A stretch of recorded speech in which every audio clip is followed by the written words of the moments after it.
Yeah, I would love to dive in, for the time that we got you here. I would love to dive into the worlds that you've created because Girlfriends just celebrated her 24th birthday. She is grown, 8 seasons. She out there drinking, partying. Go ahead, Okay, she girlfriend. is. She's She grown now. closing, she closing clubs down. Okay. Yes, 4 Are we a.m. Well, LA is at 2 a.m., but who's counting? right? Are y'all still going to the club outside? What's happening? So, Girlfriends is a classic series about women exploring friendship and love. And so, I definitely wanted to talk about the pilot because I thought it was so interesting. We watched Joan, who was a character that valued marriage, versus Maya, who was a character that valued wealth. And both had a love interest that would have satisfied both of those desires. But at the end, they chose each other. So, I wanted to ask you, especially in a culture that can sometimes encourage women to put romantic love on this hierarchy, what did you want to say about setting the tone for friendship versus romantic love?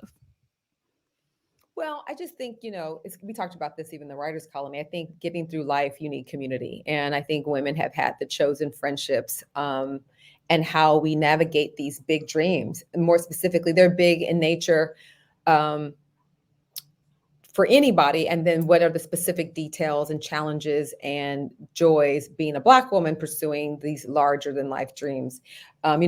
American Dream is in the center of my work all the time, and it's this love-hate relationship one would have with it, because we're constantly wanting to be, to attain and to aspire to things, but there's challenges on that road. And at the end of the day, how are you going to get there? You're going to get there likely with, you need a community. And LA also represents how a lot of people come here for their dream, you included, right? We come here. Mm-hmm. I came back home for the dream. I was in the Midwest, when I decided to pursue screenwriting as a career, and I had to come back to LA. So LA also represents sort of the, um, those of us who migrate back.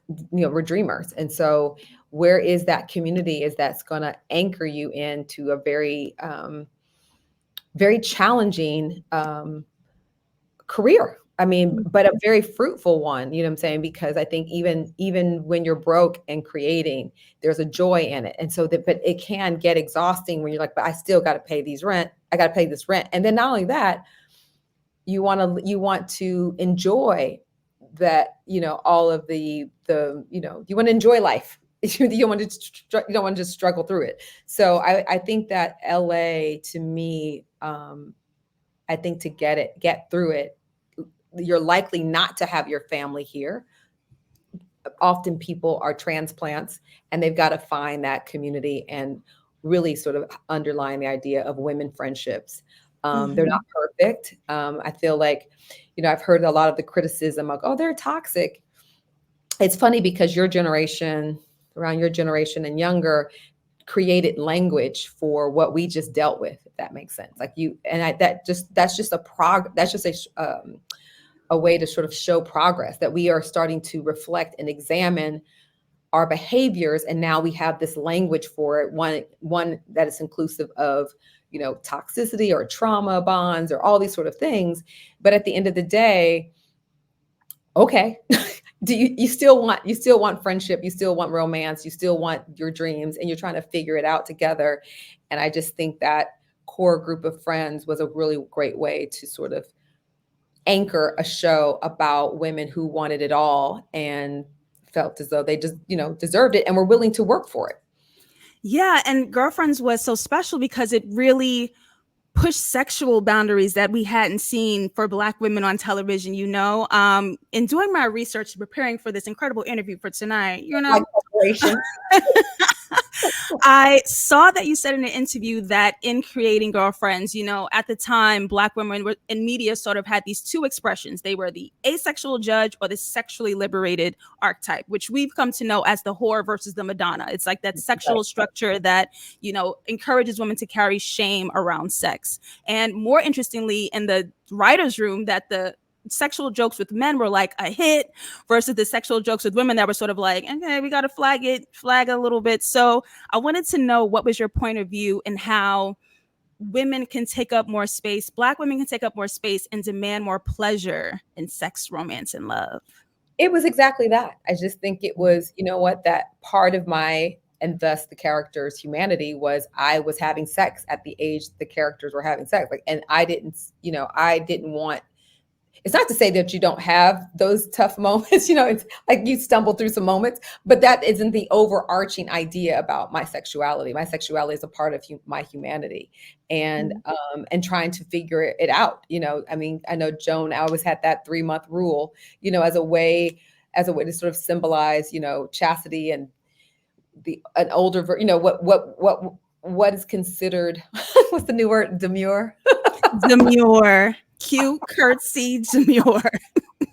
So anyway, my point just being that, you know, Black women, I wanted to take the shame off of us. And I think the only way to take the shame off of us is to talk about it, is to express it, is to have an opinion about it, to do it in healthy situations, or if they weren't in healthy situations, how do we unpack that and figure that out, you know? And Mm. um, so yeah, it was really about me saying, guys, I don't want to be trapped by the shame. And I'm not, and by the way, those are somebody else's opinions of me. That's not my opinion of myself. I feel like, you know, oftentimes in Black imagery, there has been a request, sometimes by mostly by Black audiences, to only sort of show the perfection of a character.